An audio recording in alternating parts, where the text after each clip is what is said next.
I wanted to kick it off by honoring the Penguin's great adventure by asking you what you consider to be one of your greatest adventures. Starting a theater in Chicago. Sure. Oh, it was a great adventure.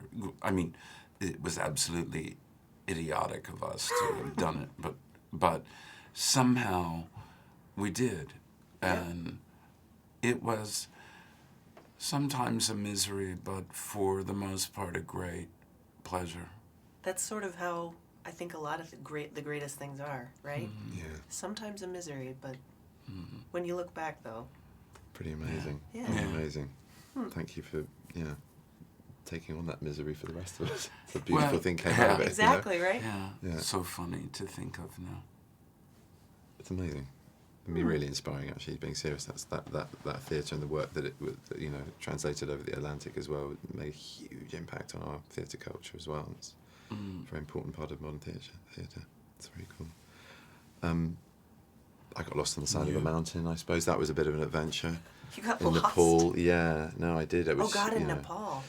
Where those poor trekkers died recently, and not the Annapurna circuit, but very near it. And we were just trying to save money by not having a guide. Yeah. Oh, God. Big mistake. The maps aren't that detailed for fear of the Chinese invasion in those days, And were you hiking or climbing? Hiking. We ended up climbing because we got lost. But hacking through stuff where there was no path. Literally, it was because of mountain sickness. We descended really fast, hit fog, had a split in the road, and it was one of those really metaphorical moments. Do we take that way or that? With no idea of the outcomes of either route. And unfortunately for us, we chose the wrong path. But Jesus. we ran out of food and had to sort of squeeze moss and do all sorts of kind of survivalist kind of things. That, What? Yeah.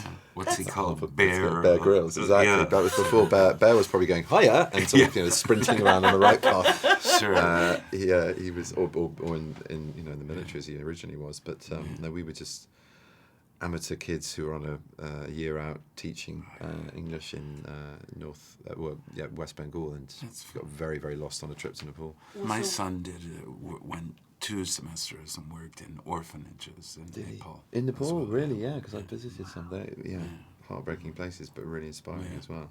What about the moment when you knew that you'd be okay? When did that happen? Oh, God, I remember it so clearly. We sort of broke through this tree line, and there was suddenly this sort of terraced landscape of meadows and these sort of weirdly dark wood-stained log cabins, a little bit like maybe we were just tripped out by hunger and desperation, but they were a little bit like sort of alpine chalets, but the same kind of level of altitude, I guess, as the Alps. So we just ran towards civilization. The first people we saw and just fell to our knees, and the sort of international side for hunger and pleas, it was extraordinary. We got fed and then got amoebic dysentery.